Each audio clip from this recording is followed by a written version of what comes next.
Okay, so welcome everybody. Shemuel Aleph Perek Yud Aleph, the first chapter of Shaul's kingship. Keep in mind, last week at the end of Perek Yud, we saw Shaul became king, but we saw a very odd ending here. I'll show you to remind you that Shemuel publicly coronated him, and we saw this very strange pasuk. He goes, V'gam Shaul halach levitur giv'ata. Everybody goes home, and Shaul goes home too. Okay, king, and to the point where we almost what the Navi calls the Bnei Belial, these evil people who say, well, how is this guy going to save us? And they disgrace Shaul, they speak badly about him. But it kind of resonates with us in a certain way. This guy is the king of Am Yisrael. He went home. What's happening? What does that mean? So we'll actually see how this comes to fruition, and we'll see the term, and we're going to speak a lot about the term that we'll see today of what creates that, shift in Shaul to actually become a king. And just like anything, there's a little bit of a crucible, there's a crisis that takes place that forces him to rise to action. So we'll take a look first. Let's take a look about how it plays out, the first 5 Pisukim, and then we'll speak about exactly what's happening. Well, so we'll start Pasuk Aleph. Vayal Nahash Ha'amoni, Vayihan al Yavish Gil'ad. Vayomru Kol Anshe Yavish El Nahash Kilo Lanu Verid Bena'avdeka. So Nahash, who's a king in Ammon, he comes and he goes and, do I have a nice map here? Okay, good. He goes and he besieges Anshe Yavish Gil'ad. So if you want to get an idea of exactly what's happening, here is Ammon right here, where my mouse is kind of rolling over. Right here's Ammon, and they're attacking right here on the other side of the Jordan River, I think being the operating key. They're attacking the townspeople of Yavish Gil'ad. So meaning they're not in Israel proper, right? They're on outside. They're attacking one of the border cities of Am Yisrael. And almost you could get this sense, right? You have Ammon coming from Am Yisrael's eastern side, and the Philistine coming from Am Yisrael's western side, and they're kind of caught in the middle, so it's not a great position to be in. But okay, they go and they're attacking the city, and you could tell the city seems to have some form of relevance. Oh, that's nice. There we go. As a crossing city into the mainland of Israel. Right, it's right next to the river, so it seems to be if you get a hold of that city, maybe you could really make a foray into Israel proper. That's probably why they're trying to attack the city. Okay, fine. We'll come back to this in a moment, exactly what the city is when we finish Pasuk 5. But then so we kind of get a sense on the map of what we're talking about. Okay. So they come, he besieges the city, but Yomru Kol Anshe Yavesh al Nahash Kiru Lanu Verid Bena'avdeka. Make us a treaty, make your terms, and we'll surrender to you. And whatever, we're willing to submit. We're not going to fight. Okay. Interesting, right? Notice how they're operating kind of as a city unto themselves. We'll come back to this idea. And Pasuk Bet, Vayomer Alehem Nahash Ha'amoni, Bezot Echrot Lechem, Min Kol Lechem Kol Ein Yamin, Ve'samtiach Hedpa Al Kol Yisrael. And here's an interesting thing. He says, yeah, sure, I'll make a treaty with you, and meaning a treaty, I'll let you pay me taxes, basically, and subjugate yourselves to me, but you're going to have to take out your right eye. You're going to have to gauge out your right eye, which apparently in the Tanakh happens at other times, right? When the king of Babel captures Sidkiyahu, the last king of Yerushalayim, he blinds him, and Sidkiyahu Ived. So it seems to be like something they would do to show a sense of dominance over by blinding somebody. Okay, take out your right eye. Okay. But what's more interesting is the last 5 words of the pasuk, which say "V'samtiha herpa al kol Yisrael." I'm making a statement here, he says, and it's going to be a disgrace over all of Am Yisrael. So we get a sense here, and what is he talking about? Why is Anshe Avish Gilad losing their eye? Why would he issue such an odd decree? Right? But we get a sense that the Hash is really interested in conquering Israel. He wants to invoke this terror tactic in the first town before he crosses the border in order to establish his dominance, and therefore everybody will be scared, will be intimidated once he comes on, crosses the border, and therefore, look how powerless you people are. You couldn't even stop me from a town submitting to me. You couldn't even stop a town submitting to me with the terms that they needed to take out the right eye. You couldn't even do anything about it, the rest of Am Yisrael. And therefore, it's a hirpa al kol Yisrael. Okay? So I love this thing. I think this is so interesting. Pasuk Gimel. When Ruah loves the Avesh, Shivat Yamin. Give us 7 days time. Let me tell you what we're going to do in the 7 days. Listen,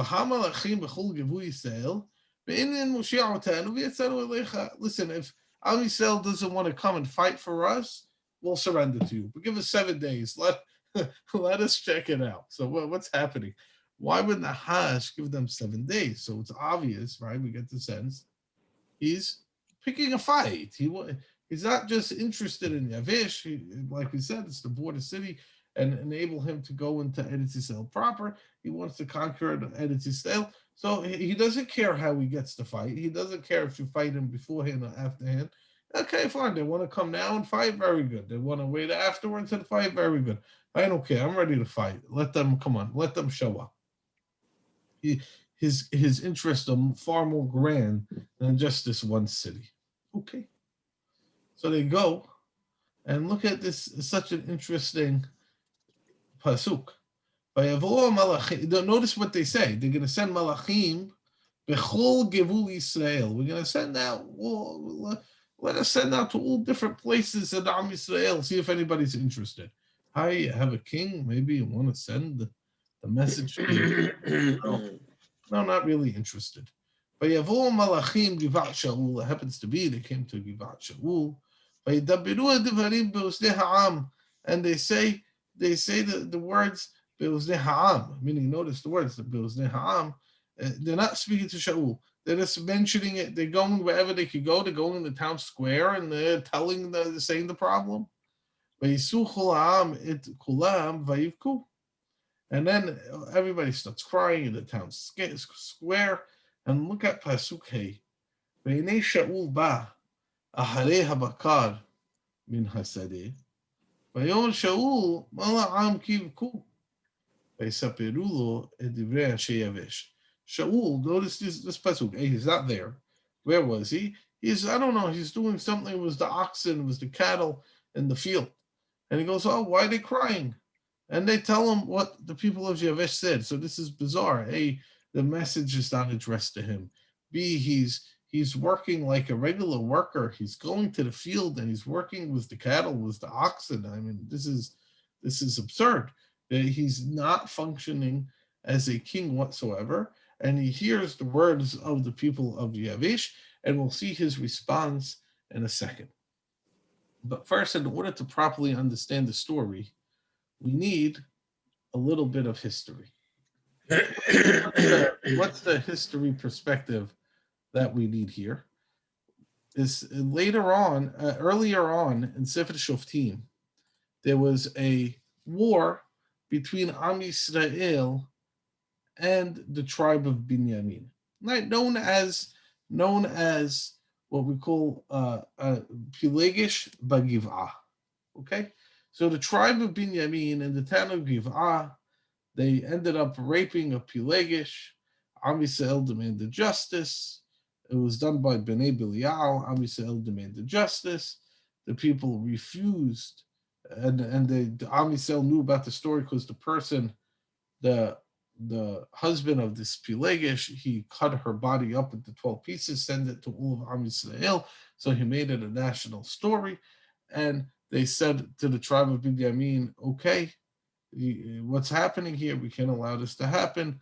Bring the city to justice. They refused to bring the city to justice. They ended up having a civil war. They have a civil war.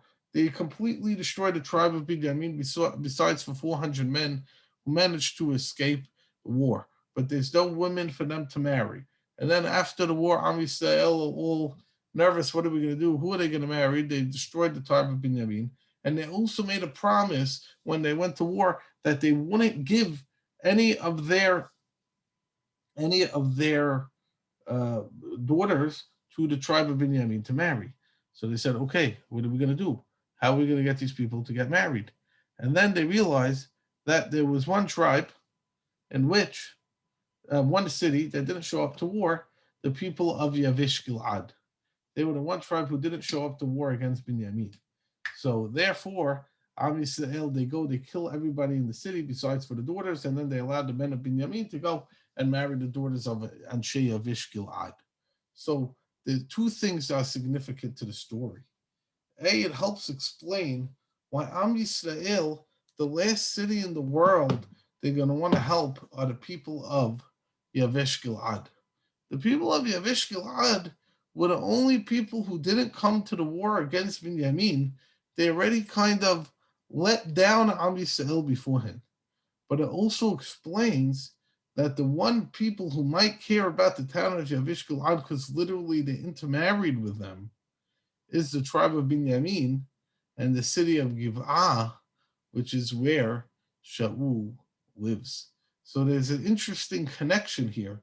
And it's not by chance that this connection between Shaul and Yavesh, whereas the rest of Am Yisrael specifically doesn't has an interest. Let them get what's coming to them. They didn't show up for us last time. Why should we show up for them? And oh, Shaul is doing it because he has a vested interest. So already Shaul is already, he's compromised in his decision here. So I think it's an interesting thing. And what you have in front of you is a comparison of the two Perakim, from Shemuel, Perek Yud Aleph, and Shoftim, Perek Yud Tet, which is where the story begins of Yavish Gilad. And you could see, just by the highlighting this idea of Bechol Gevul Yisrael throughout the borders, they want to send messengers, Bechol Gevul Yisrael. The husband sent her body, pieces of her body, to Kol Gevul Yisrael, and all these languages that are similar to each other. It's almost like you could tell the stories are playing off each other, and we're going to say something very significant about the meaning of the story afterwards as we go forward. But I'm just setting that up, I think, as a good understanding of the history here, why it's not just a random city. Everything leads to really, let these people have what's coming for them. And even if Shaul decides to go to war, could be, Shaul, he has family connections, he has a vested interest, therefore he wants to go to war, but we're not going to follow him to war. This is not why we had a king in order to go and promote his own self-interest, right? So keep that in mind. So now Shaul, this is what Shaul is faced with. This is the challenge he's faced with. And keep in mind also, he doesn't really want to be king. It's obvious from his actions. He's sitting there with the cattle in the field. He's not interested in asserting any form of rulership. And we see a key phrase in Sefer Shemuel, Vatitzlach Ruach Elohim al Shaul. The divine spirit rests upon Shaul. And whenever we're going to see this phrase, it's going to connote somebody being ready to do an action of greatness, somebody ready to do something, to really step up to the plate and doing what's right despite the odds, despite the challenges. And it's a constant theme throughout Sefer Shemuel, the Spirit of God, that the person feels that since this is the right thing to do, I have to do it regardless of the challenge, and stepping up and making sure to do it, in which they're trusting in Hashem that the details will work themselves out, but they know what the right thing is to do, and they're going to ensure that they're going to take those actions, those proper steps to really deal with the situation. So, and what we see here is Vayihad Apo Me'od. So first thing, Spirit of God, okay, very good. He's ready to take action. But then the next thing, Vayihad Apo Me'od, which I find fascinating. He gets angry. Shaul, what are you getting angry about? What's there to get angry? Take action. Okay, he will take action. Pasuk Zayin. But first, he's getting angry. Why is he angry? Because look at the fact of what we're dealing with. They're sending messenger throughout Am Yisrael. Is anyone going to save us? The people feel bad, especially the people in Binyamin. They're crying. Nobody wants it to happen, but nobody's going to stand up to do what's right. So what does Shaul do? And he does something really bring the story full circle. Pasuk Zayin. Vaikach Semid Bakar. Takes a pair of oxen. Vainatehehu. He cuts them up.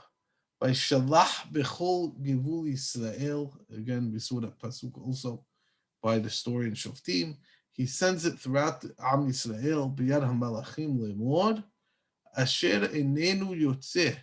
Ahari Shaul. Ve'ahar Shemuel. Ko Ye'aseh Livkaro. Whoever doesn't come and follow me and follow Shaul, notice he said, I mean, follow Shemuel also. He aids Shemuel, he's the Navi, he appointed me, and therefore, if you don't come follow the Navi, the king, the Navi appointed you, also not listening to the Navi. This is what I'm going to do to your oxen. I'm going to come and I'm going to destroy your oxen.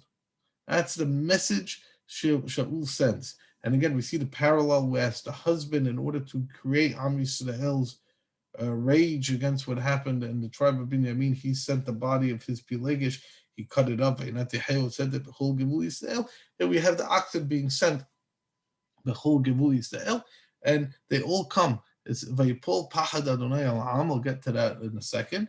They come ki ishahad, just like they did in the story in Sefer Shoftim, ki ish kol Yisrael havirim, they all come together, and they're coming to fight.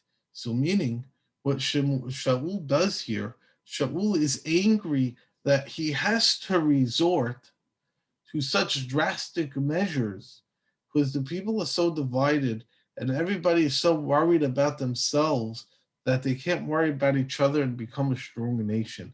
And you can see why is Am Yisrael not a strong nation? They have a lot of potential.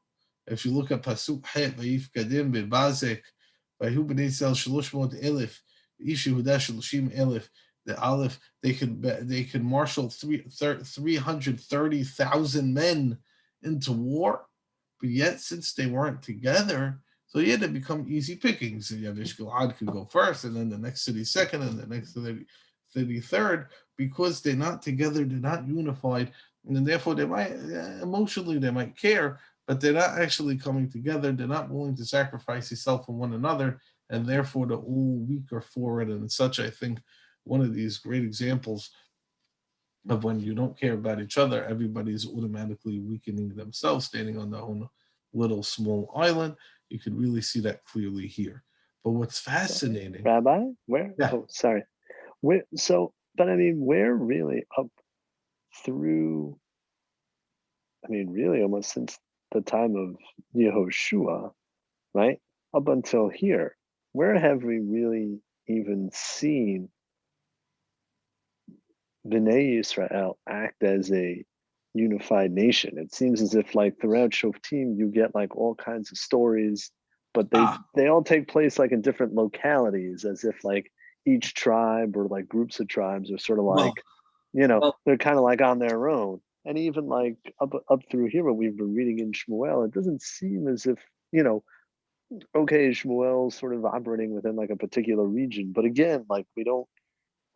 How do we? It well, almost no. seems like So that this is like the first instance where, and it's maybe this is even why the people wanted a king. They right. wanted to be Well, strong, someone to bring yeah. them together. Keep in You mind know. two things. Number one, that's the reference to the story of Pelegish Vagivah. Am Yisrael came together in the past, but to wage civil war against each other. Mm. to wage civil war against the tribe of Binyamin. Right. But again, Well, I guess that was the only right, that was the only right. time. So no, I think you see the contrast of the story now becomes very powerful, right? Before they're getting together, but for the wrong reasons. Now they're finally getting together to protect each other as opposed to fight each other, right? So I think really that's really the contrast of that story, exactly because of the points you're saying. But now you can see the power, and all of a sudden that contrast really becomes something very strong. But I will point out, keep in mind, we did say in Perek Zion when they went to war that that's probably the first time since the time of Yehoshua that they're all fighting together. It seems to be Shemuel did have success rallying them against the Philistine, but otherwise, you're right. Otherwise, really, they can't get out of their own way, and they can't get together. And I'll touch on that point a little bit more in Pasuk Het. But first, I just want to highlight those words. Vayipul pahad Hashem ala am.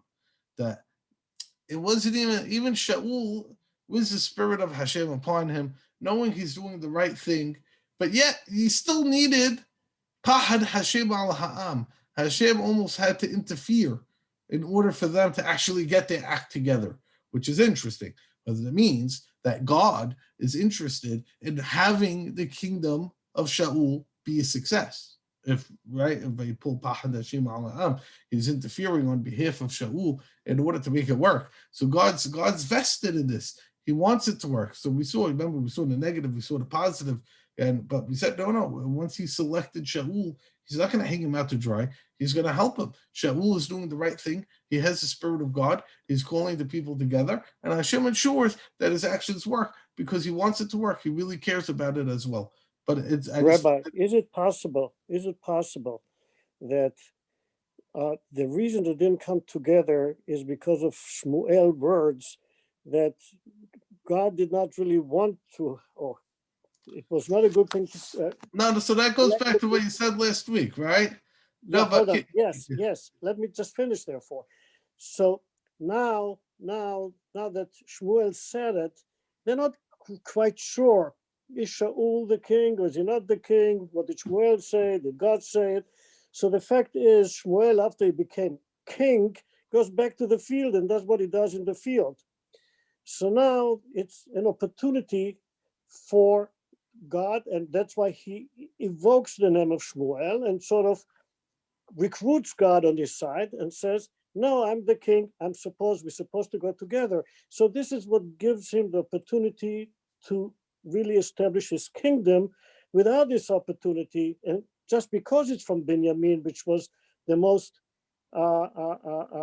ostracized tribe, probably, because of that, maybe that was giving him the opportunity. And by the way, the Nachash Ammoni probably knew the story, and that's why he's testing. He wants to show Israel, you have no king, you have no chance, you can do nothing. And that's really his opportunities to show, no, we have something. So I think that he is now invoking the name of Shemuel because Shemuel was speaking that way. And that's why he also had to, quote unquote, recruit God on his side. And that worked, apparently. Okay, no, I agree. Okay, that works. Very nice. I hear that. Definitely, right? So, Vayipul Pahad Hashem ala am, right? But keep in mind, this in that case, that's God helping Shaul, not Shaul invoking Hashem, right? It's the people, right? God is like, okay, Shaul, I'm with you. I'm gonna help you make this work. But if not for God, they're not like even they couldn't even get to there themselves. Hashem had to push them. But, correct. Yeah. But the interesting part is Shaul says, who's not going behind me and Shemuel? Shemuel was not hearing the story. Right, correct. No, but and by the way, I agree 100% that Nahash is probably trying to test the efficacy of the new king and marshaling his people and make a point that he's not really a king. I think probably, you're nervous. It would be something nervous if you live in the area and all of a sudden it looks like one of these nations of tribes is getting their act together, and instead of being individual states, they are becoming powerful. Like think of almost the unification of Germany, right? These things really matter. So, okay, good, agreed, 100%. But now look at the counting in Pasuk Het, which is something I think fascinating. Keep in mind we're talking in Sefer Shemuel now. This is before the kingdom split. And when Shaul counts Am Yisrael, he counts them Bnei Yisrael Shaloshmo Elif, Ve'ish Yehuda Shaloshim Aleph. So number one, the first thing I think that stands out, the fact that they counted separately. They counted separately because they're showing up separately. They're fighting in different units. We're Ish Yehuda. We don't associate with Ish Yisrael. Fine, we're here, but we're staying separate. We're our own identity, right? When we realize that this split between Yehuda and Yisrael was brewing for a long time, way before the kingdom split after Shlomo's son, the Rehavam, they try to rebel against David along tribal lines. And by the way, Sheva ben Bichri, his rebellion. And here already you could see the two separate entities. If you want to get a good sense why, and I think it's always important to see this, is with our map, right? It's good to see. Look, here's a map basically of Israel, except for on the bottom here is where Yehuda, right, where Yehuda would be. So notice what's happening.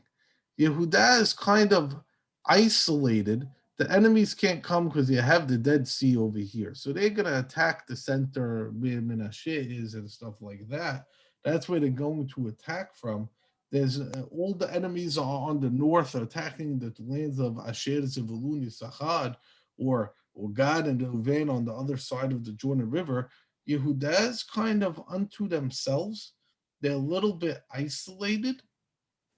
And therefore, because there's all the way south and isolated, they really have not a lot to do with the rest of Am Yisrael. I mean, this is a clear, distinct division that is existing, whereas the other ones are kind of all moshed together and they are willing to band together to protect themselves from enemies.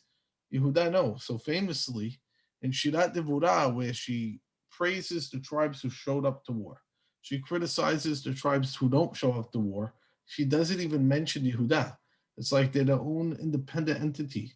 When Shimshon is dealing with the Philistine, he tells the people of Yehuda, I'll surrender myself. And the Philistine come and force the tribe of Yehuda to make Shimshon surrender. He says, I'll surrender, but please don't hurt me.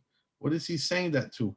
Because they're they're Jewish, but they're like live very separately. So therefore he says, listen, don't hurt me and let me deal with the Philistine. And that's the deal that he makes with the tribe of Yehuda. But he was nervous that the tribe of Yehuda might try to kill him to find favor in the eyes of the Philistine. That's literally what we could be talking about. So that's number one. I think that you could really tell they're split. They're not together. And that's going to manifest itself in much bigger ways going forward. The second thing I'd point out is look at the percentages. 10%, right? Am Yisrael brings 300,000. Yehuda brings 30,000. Is Yehuda 10% of the populace of Israel? From what we know, most definitely not.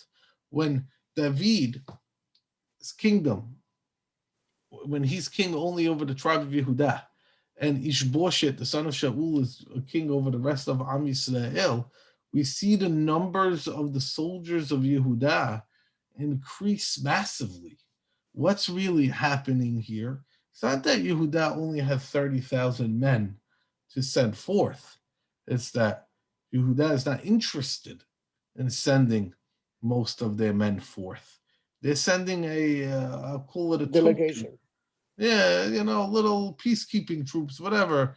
But they're not really interested in sending their full strength because they're almost a little bit ambivalent of this king from Binyamin. Even in his successful moment, they're not fully going along with it. And keep this in mind because it's going to explain a lot of what's going to happen in the rest of the book. We're going to see this frequently. So it's nice. The book is kind of foreshadowing it by doing the simple thing of counting Yisrael by itself and Yehuda by itself. Okay. So now they say in Pasuk Tet, ויאמרו למלאכים הבאים כה תאמרו לאיש יבש גלעד, מחר תהיה לכם תשועה כחום השמש, ויבואו המלאכים And all of a sudden, the emotions change. They go and they tell the tribe of Yavish, we're coming, we're on our way, we're going to save. And look what they do in order to kind of, not draw any attention. They speak to Nahash and they say, will come out to you. We'll do whatever is good in your eyes to us. Obviously, almost like a little play on words. You'll do whatever is good in your eyes to us, which is to take out our eye in that sense. But nitzeh alechem is normally the word you use when somebody's going to fight somebody, right? Nitzeh hatzadeh, let's go fight, right? And therefore, it's like they're going to come out to you, but they don't tell him how. And obviously, to draw him off guard, he's not expecting Am Yisrael to rally themselves, and therefore they could play on Nahash's kind of, confidence in that sense. And that's what they do. And indeed, the next day, Vayhim Mahorat, Pasukin Aleph, Vayasim Shaul Ta'am Shul Shadashim, Vayavo Betoch HaMachaneh, Bashmorat HaBoker, Vayakut Ammon Ad Homer Yom, Vayhi Anisharim Vayafusu, V'lo Nisharu Vam Shadaim Yahad. They completely rout Ammon, completely defeat them. It's a beautiful victory. I'll just make a point here. I don't have an answer for this. The text always loves, they divide the army to Shelosha Rashim. It appears in Shoftim, it appears in Shemuel, it appears in Melachim. I don't know why. I don't know what this idea of having 3 divisions are of the army, but they talk about it all the time. And we're actually going to see David is going to divide his army into 3. We're going to see who's in charge of each one. Yoav, Avishai, who's the third one to go to. But we see this constantly. I don't know why. I don't know what it means. Why it always has to be Shalosha Rashim, 3 heads. Why it can't be 2? Why it can't be 5? I don't know. It seems to be the text loves making a point of the Shalosha Rashim. I'm just pointing that out. I don't know. It's one of these things that seem to be very interesting. I'm sure there's somebody who probably wrote like some article about this, about ancient warfare, and explained what the 3 divisions have to do with. If anybody comes across something like that, please feel free to let me know. Okay, but we had this thing, we had this miracle, and that's it. In the morning, they come back. Shmona Taboker, keep in mind, they told Nahash will come midday, Kehom Hayom, right? And they come in the early morning, and they completely rout them. And in Pasuk Yud Bet, look what happens. Vayomer ha'am el Shemuel, mi ha'omer Shaul yimloch aleinu, tenu ha'anashim umitim. The people go to Shemuel. Notice, they go to Shemuel. So where did Shemuel come from? I don't know. He came in the story. Does this mean after the battlefield? Did Shemuel come to the battlefield? Unclear.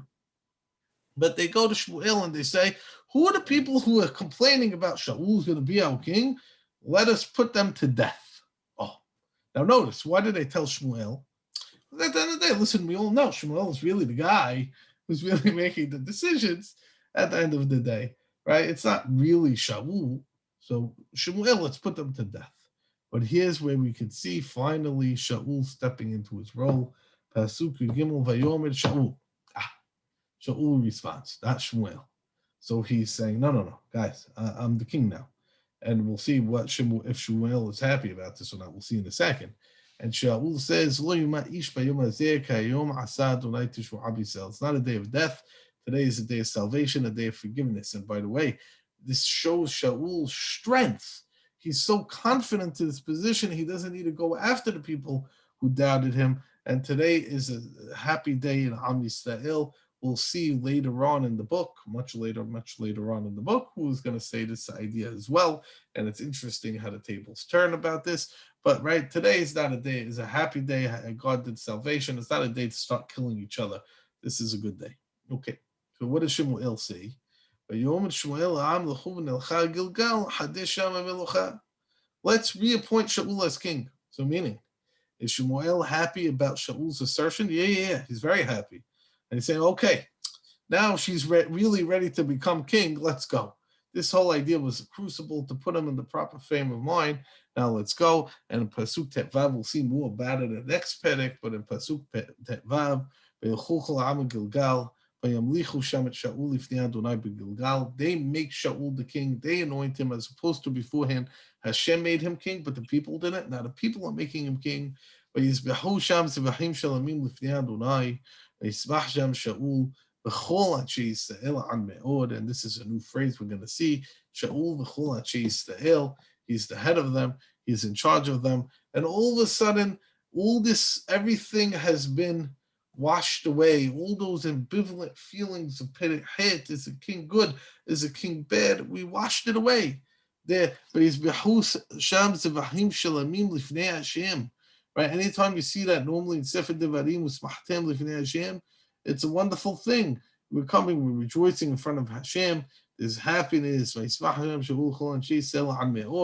established the kingdom. This plan could work. This plan has hope.